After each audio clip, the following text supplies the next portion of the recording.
A diver glides over an expanse of bone-white coral branches, recording the fish that dart between the ghostly arms extending from the sea floor off the Thai island of Koh Tao.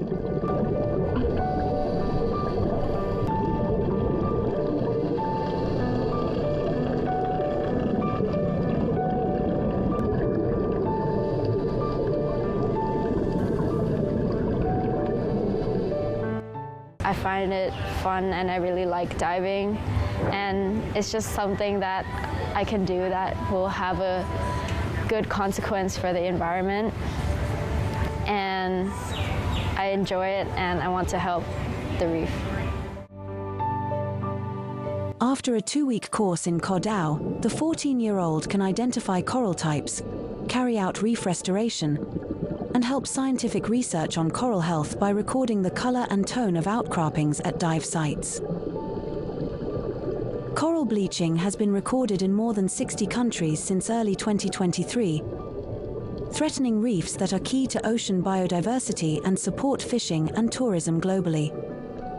Worst affected are branching species that grow quickly, but are also less resilient.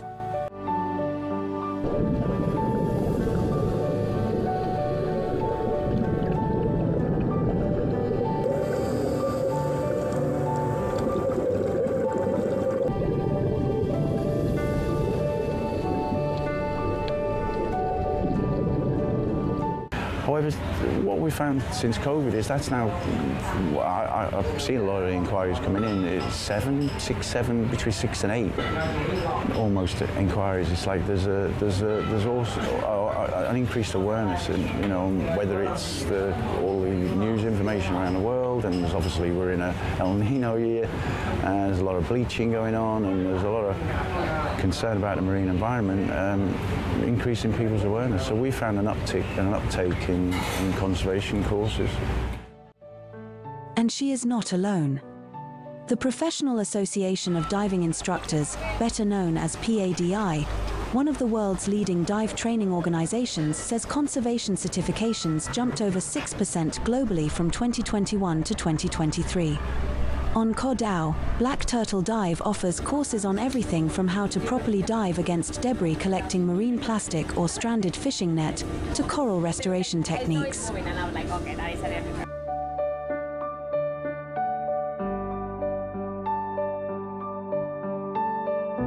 really sure about that.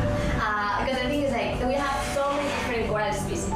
So I guess maybe like, and as you can see, in these 20 years, there's like 65% of coral that has been lost to these bleaching events. So of course we are not going to change the world. It's not like we are going to change things from one day to another.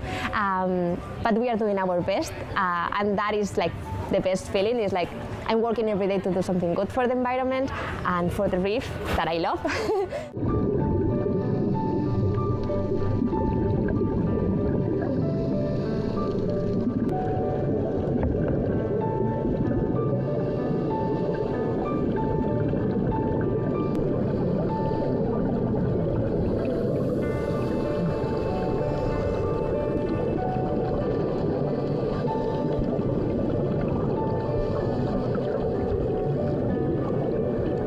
And then in our little localised site with good coral growth, we've seen fish communities bounce back. We have snappers returning, we have resident pufferfish helping to keep some of the biofouling substrates in check.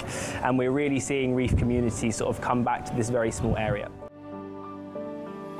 Artificial coral reefs are dotted around Koh Tao, actively rebuilding marine habitats. And Nanolin's data on coral health is part of Coral Watch, a global citizen science project that has produced numerous research papers. Like in the previous generations, we didn't have like this research and education that we have now. So I think, you know, people my age should make the most of it and try their best to reverse the things that have already been done, because now we have the resources.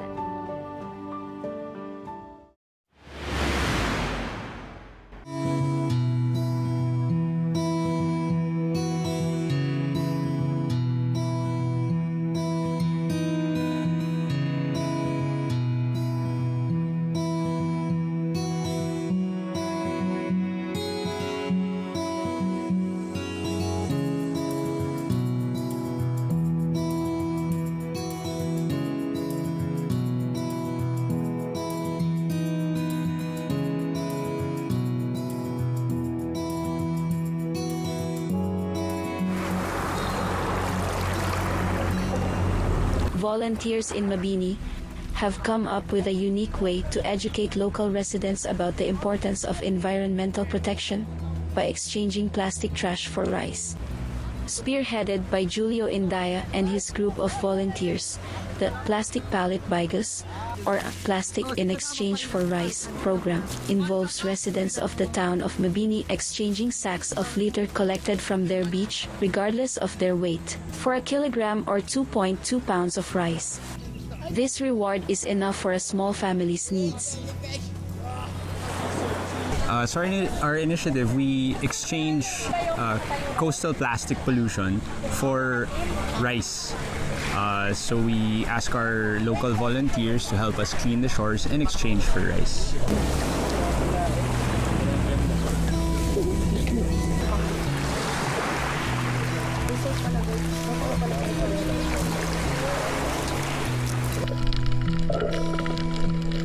Mabini is a popular scuba diving destination located within the Coral Triangle, a global center of marine biodiversity that encompasses 6 countries, including the Philippines, Indonesia, and Malaysia.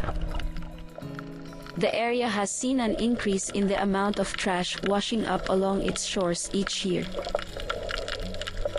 So we have a lot of marine protected areas here, world-class dive sites, and recently an ISRA site, important shark and ray area.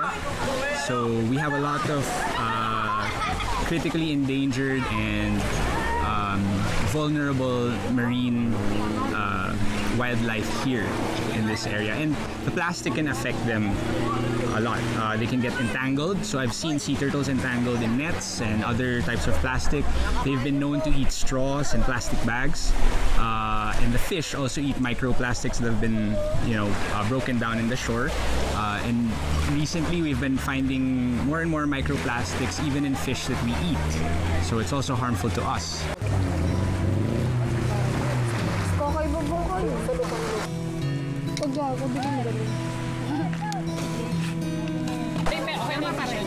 Okay. Marami ba talaga yung bigas? Ay, di na po yun. Bigyan ko na ng bigas. Sige. Tapos pipicture lang daw. Tapos iwan mo yung bigas, ha? Kasi sa atin ka.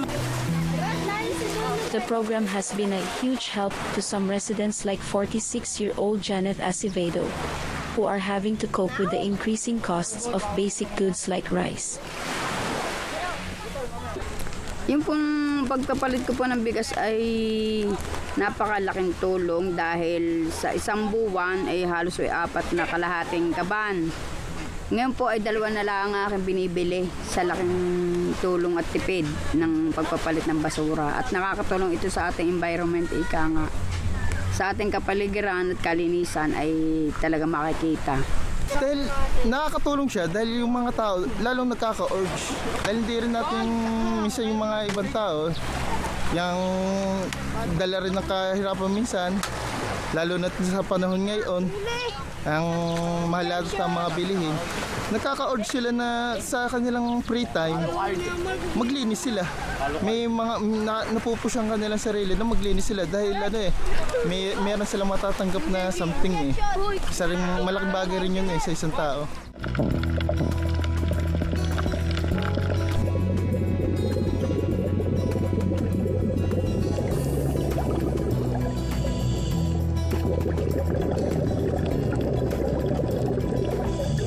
The Plastic for Rice exchange aims to change that.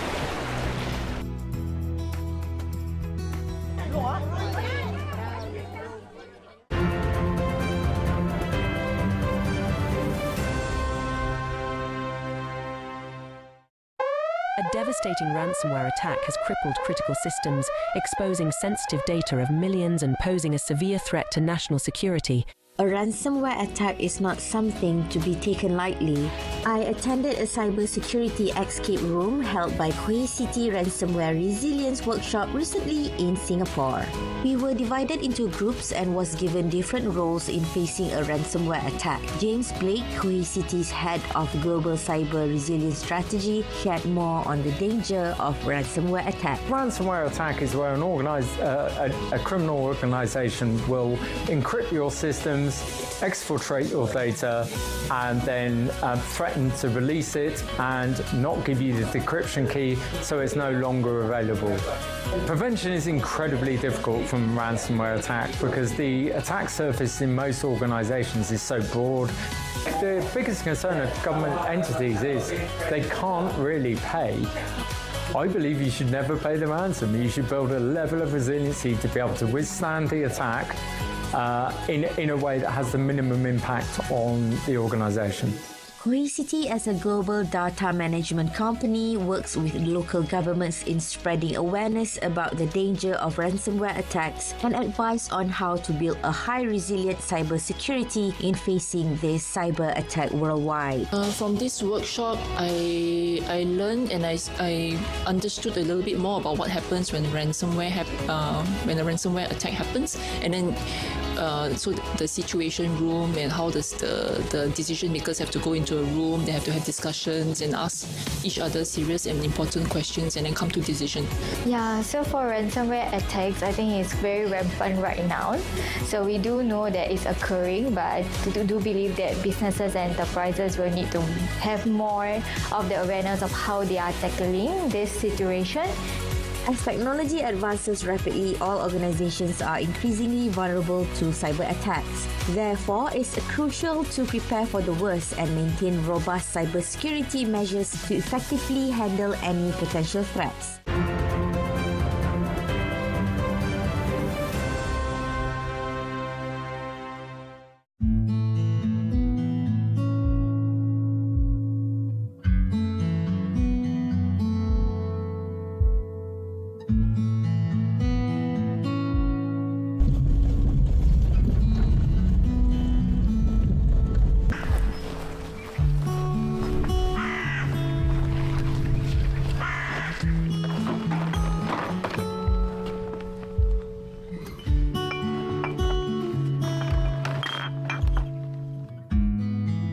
Illegal dumping is a common problem. The deadly waste can blow into pastoral lands where it is eaten by livestock.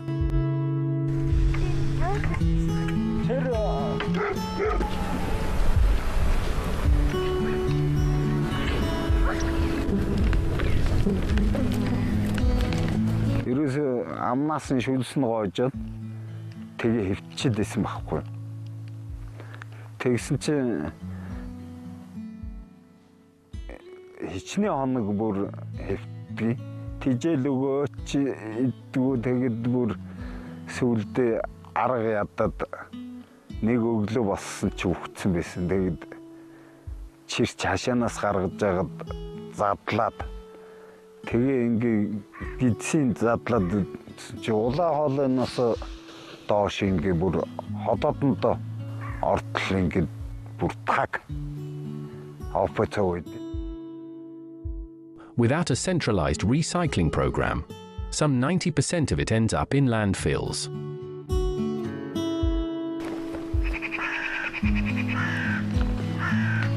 Хөөгүй ер нь бол энэ улсууд чинь тэгээд өнөөдрөөр амьдардаг улсууд их ба шүү дээ. Тэгээд эн чинь дараа нь ямар хор уушигтай вэ? Тим юм ерөөсөө бодож сэтгэхгүй. Яг өнөөдөр хэрэглээд дуслаа хаялаа. Тэгээ байж л байдаг байгаль дээр тэгэл тэр чи хичнээн удаан жил амьдрах үед чи хэцүү шүү дээ. Since 2018, local NGO Ecosum has organized one of the area's first recycling facilities, encouraging herders and others to pick up local waste and bring it to them for processing.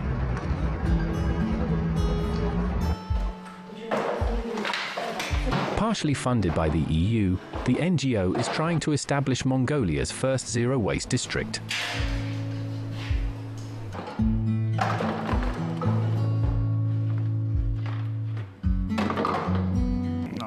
Зөв ангил цайлуудыг очиж авах жишээ нэ тийм ээ.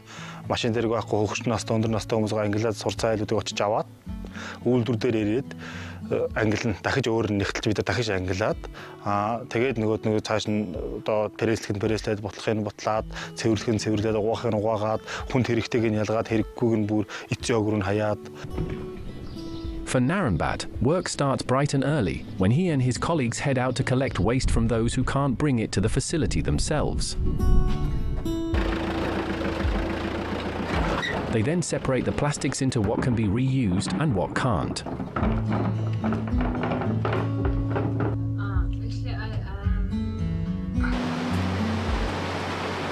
The plastic is then pressed into 1-ton cubes, placed on a truck and sent to the capital Ulaanbaatar for processing.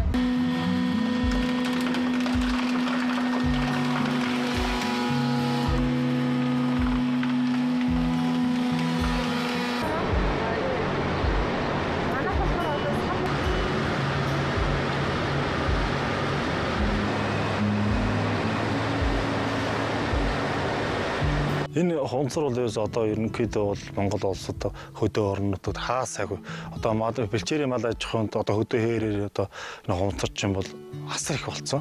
Тэгээ одоо нэг басндаа тэгээд нэг мал амьтан тэр чинь хонцрын чинь гадна талын галгарууд мод элдийн тэр нийдэж өөхөх тийм асуудал тулгамц асуудал амар болчиход байгаа хэрэг. Ерөнхийдөө энэ хонцрыг ерөөсөө халаад өөр дээхний бидний нөр хөвчээснээр төмөр мөмөр тийм одоо хөнгөн цагаан магаа савндал бус хүнснийхээ момыг тэгээд элдөө ус сундараа тийм хийхгүй л одоо бол хонцорд байнга хийгээд их юм бол бичил бит өөрөө ялгаруулдаг болохоор хүнд хор тавдар бодор үүсгээд ингээд хүний эрүүл мэндэд маш их сөргөлт болчиход байгаа. Mongolia introduced a ban on single-use plastic bags in 2019.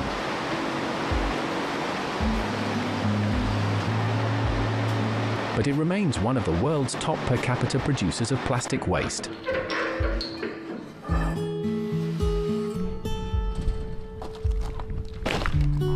Annual plastics production worldwide has more than doubled in 20 years to 460 million tons and is on track to triple within 4 decades if left unchecked.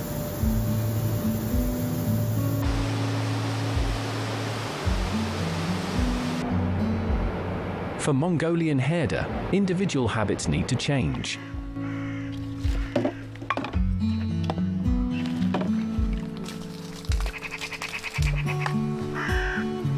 Амтнаас ялгарх ганц юм хүний ухамсар оюун ухаан гэж байна шүү дээ. Тийм учраас тэрийг ер нь бүрэн хэмжээгээр үүрэг хариуцлага энэ дэлхий дээр амьдарч байгаагийн хувьд үүрэг хариуцлага ухамсарлаад тэгээд зөв амьдрах хэрэгтэй байгаа юм л да. For Bartmonk said he felt everyone needed to play a role in helping make Earth a better place.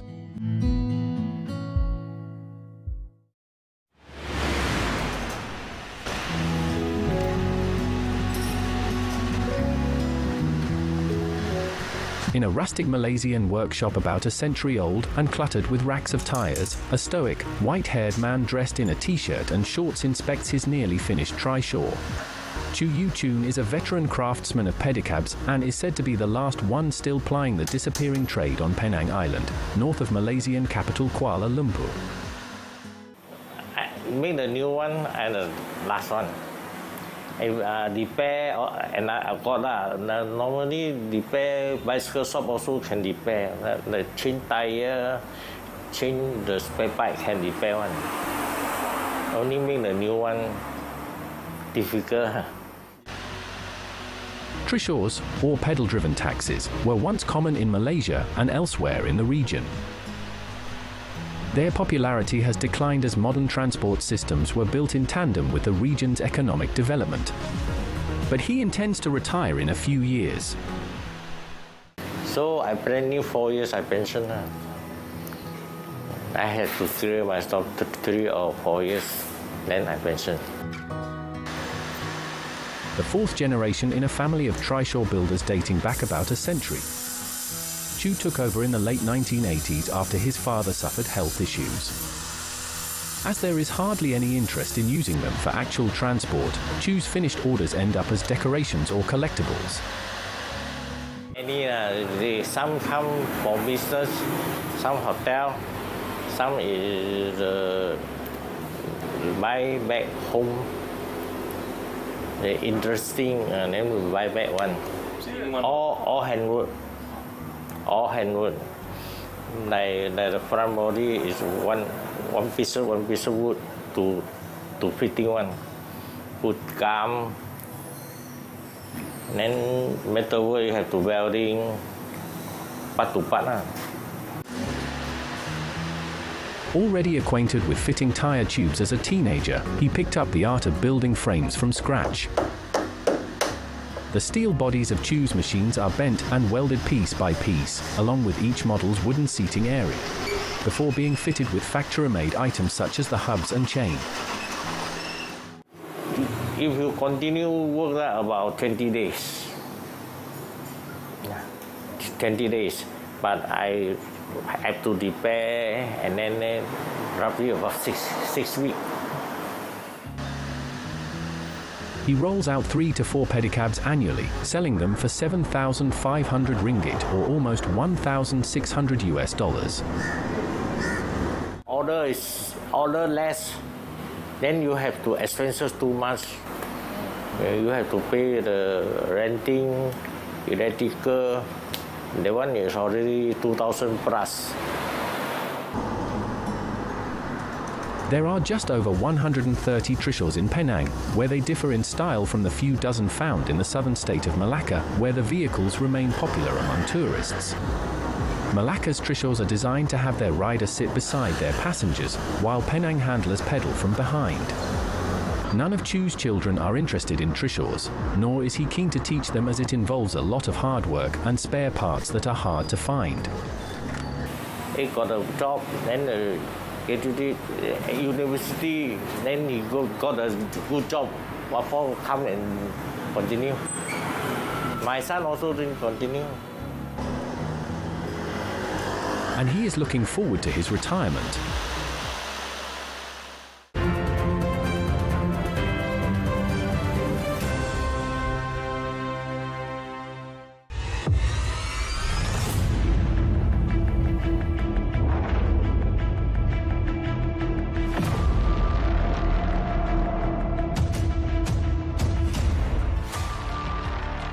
The number of malicious and false statements spread by SMS or social media platforms have become too widespread. The public is advised to be careful and not fall for such ploys and sharing or forwarding such messages. Remember that spreading fake news is an offense under Section 233 of the Communications and Multimedia Act 1998. This carries the penalty of a fine not exceeding 50,000 ringgit or up to 1 year imprisonment or both upon conviction.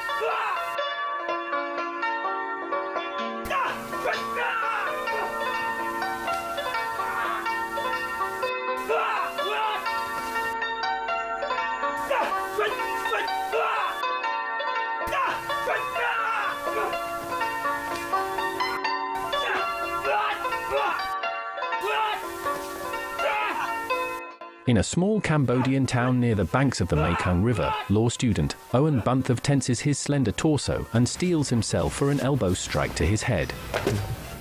Bunthav is among 20 young Cambodians at an open-air club in Krong Araksat training in the ancient Khmer combat martial art of Yat Krongkorn. The practice was largely forgotten after many of its masters were killed in a purge of intellectuals under the communist Khmer Rouge between 1975 and 1979. But Bunthav and his fellow students are determined to learn its techniques and keep their heritage alive. For the students, who wear headbands and arm ties, the training includes learning to launch knockout blows with fists, high-powered precision kicks and rapid elbow and knee strikes. Stick, sword and spear fighting are also on the curriculum.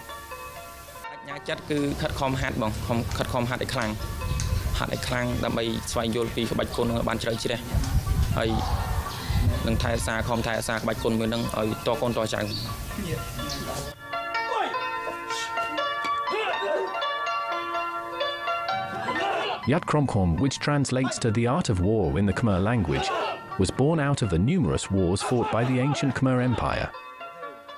It has three components: the art of war, magic spells, and military strategy. យើងនេះគឺពីបុរាណមកគឺយើងមិនមែនមានអាវុធយុទ្ធភ័ណ្ឌអីទំនើបដូចសម័យបច្ចុប្បន្នទេសម័យពីដើមមកគឺយើងប្រើវិជាគុណនេះហើយកណ្ដាប់ដៃកែងជើងជង្គង់អាវុធដាវលំពែងធ្នូស្នានេះហើយដើម្បីការពារជាតិទឹកដីនគរសាសនារបស់យើងពីប្រជាមិត្តដែលឈ្លានពានបាទ He explaining that the ART's techniques were refined and perfected by warriors over time. In the early 2000s, some of the old Yat Kromkorm masters emerged from the shadows and began to showcase the little-known martial art. It was introduced to the Cambodian military and some universities, but remained largely unknown to the public, who are more familiar with Kuan Khmer kickboxing and another ancient martial art, Bokata. គឺអ្នកដែលមានចំណេះដឹងជាច្រើនដែលត្រូវបូជាជីវិតស្លាប់នៅក្នុងសម័យកាលខ្មែរក្រហមនេះអញ្ចឹងហើយក្បាច់គុណយុទ្ធក្រមខមយើងនេះក៏ត្រូវបានបាត់បង់ជាច្រើនណាស់ដែរតែឥឡូវនេះមកដល់សម័យកាលបច្ចុប្បន្នយុវជនយើងទាំងអស់គ្នាក៏ខំគាស់រំលើងឡើងមកវិញដើម្បីផ្សព្វផ្សាយជូនពុកម៉ែបងប្អូនទាំងអស់គ្នាឲ្យបានដឹងឲ្យបានជ្រាបថាខ្មែរយើងក៏មានក្បាច់គុណមួយប្រភេទទៀតដែរគឺក្បាច់គុណបុរាណខ្មែរយុទ្ធក្រមខមបាទ